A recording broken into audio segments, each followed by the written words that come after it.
everyone. I just wanted to do this quick video about these fun little tags.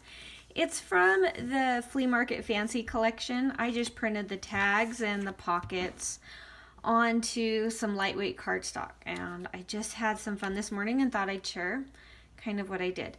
So I just put these tags together, but I wanted to make them so they can pivot on here, so you can see you could write on the backs, or you could put a picture underneath here. Anyway, I just was going to run through really quickly how I did it. Pretty self-explanatory, but fun to watch. So, all right. I grabbed 3 of the tags, a large, a medium, and a small, and just ones that I liked how they looked when they were layered. And then I went ahead and grabbed my Crop-A-Dile, and I did the large hole because that's the size of rivet that I wanted to use, or eyelet. And then I went ahead and I'm eyeballing that, because I am not concerned with the perfection of it right now. So, all right, then I went ahead and here's the little, that's not really the color that I wanted. Let me grab the right color. I wanted to kind of stick in the gold family on this one a little bit more. I did silver on this one right here, but I wanted this one to be kind of the gold family because I found a gold charm that I wanted to use.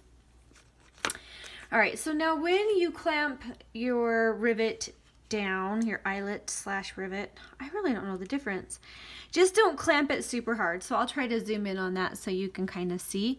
But when I put it down, I'm not gonna like make that paper curl under and really dig into the other side, or that will make it so these will not pivot like that. So you just do it kind of loose. So now all of those will pivot.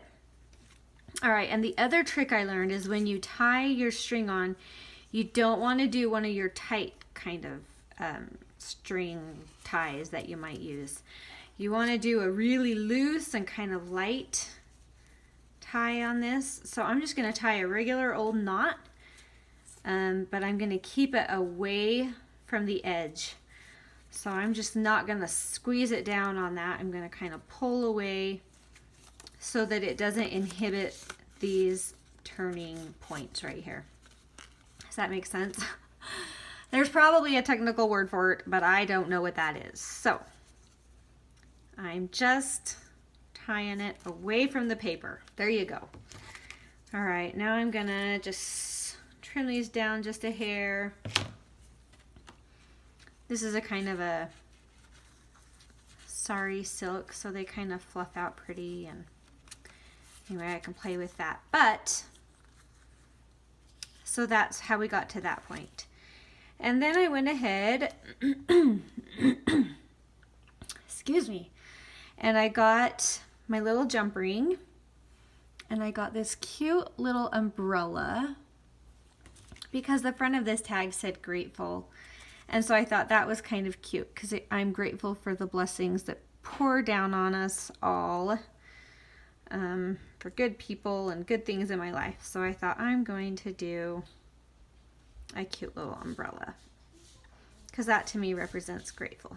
All right, and then I have a bulb pin, and I'm going to try this with a little extra bead on it just for something extra, something a little different, and put that on here. And then I just stick it right through a little chunk of that fabric.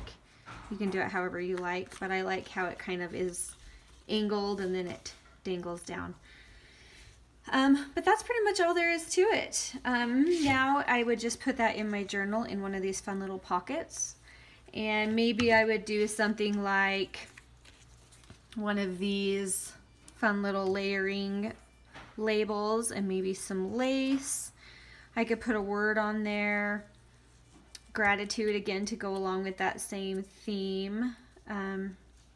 Just whatever you wanted. But anyway, they look complicated and kind of hard, but so easy, and the effect is really beautiful. So have some fun with it. I'll link up below. I'll try to get all the links to the little additional supplies that I like to use as well. And I hope you have a wonderful day, and thank you so much for watching. Bye.